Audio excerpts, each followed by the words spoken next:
Hey guys, I am here for another TTC update. I got my period on 12-DPO this cycle, which isn't normal for me, but it was welcomed. I had to get my testing done this cycle, so it was better to get it done sooner than later.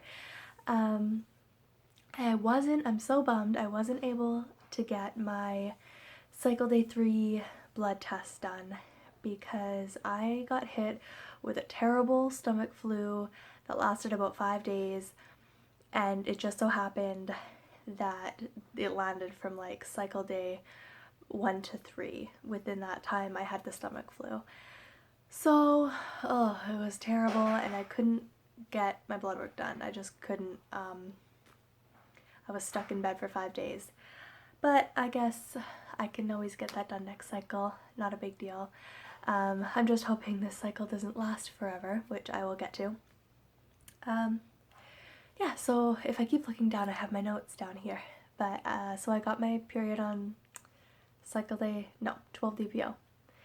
And then I had my HSG appointment on October 27th.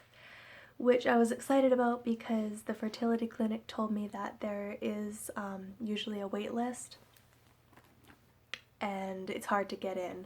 You might not always get in on your first cycle. So she said to try at least 2 cycles, and then if I still couldn't get in, to call the fertility clinic and they would help me get in somewhere else.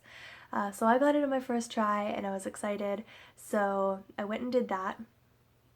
And the HSG, I did a little bit of research about it, and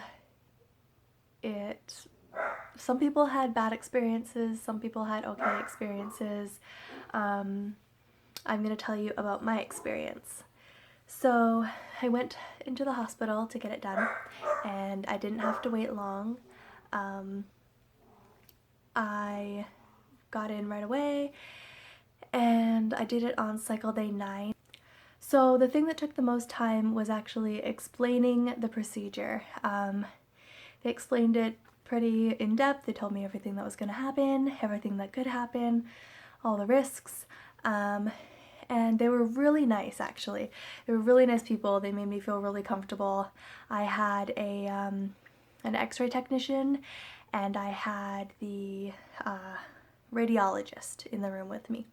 So the radiologist is the one that performed the procedure, and the x-ray technician just helped out, and yeah, they were really nice. They made me feel really comfortable.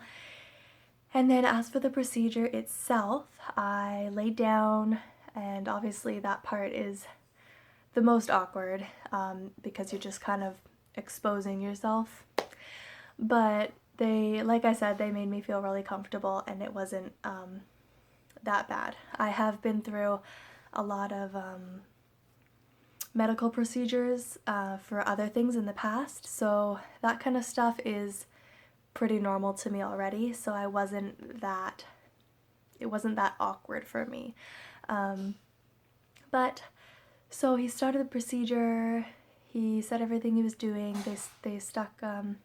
they cleaned everything, they cleaned my cervix, and it was uncomfortable, but it wasn't that bad. And then they put a catheter in.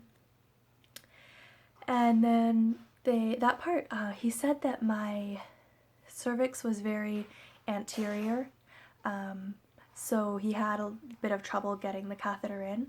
Luckily it wasn't that painful for me, because I could imagine if it was very painful for you and he was having trouble and it was taking a long time, that would suck. But it wasn't that painful, so I was fine. He got the catheter in and they started the procedure, and the part that hurt the most was when he was actually putting the contrast solution into my uterus. He did it about 3 times. There was, I guess, a button or something that he pushes. I didn't exactly see, but I could hear the noise when he was putting the contrast solution in, and every time I heard the noise it would just feel like really a lot of pressure and cramping. It wasn't unbearable. I could talk through it. It was fine. It was just uncomfortable, but as soon as the noise of the contrast solution going into my uterus stopped, the pain stopped too. So it didn't last that long. The whole actual procedure probably only lasted 5 or 10 minutes. It wasn't that long at all. And afterwards, I got to see the picture and everything looked clear. Everything lit up, so there was no blockages or anything. I'm gonna go back and see the fertility specialist to see if there's anything more she wants to talk about with that, but as far as I could see, everything looked fine.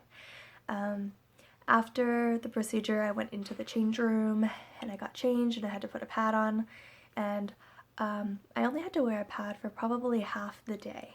It didn't take that long. I had a little bit of spotting, but by the end of the night, I was able to not wear a pad anymore, so that was nice. I think that's all with the HSG. It wasn't that bad for me, but that being said, like I said, I've been through a lot of procedures, I've been through some painful things before, and I always just compare every procedure to my worst one.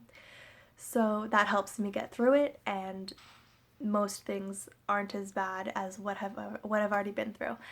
So for any of you that might be getting it, it might be completely different, but for me, it wasn't that bad.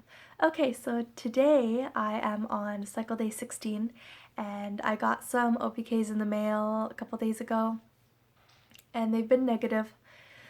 So I'm looking at probably a long cycle again, hopefully not.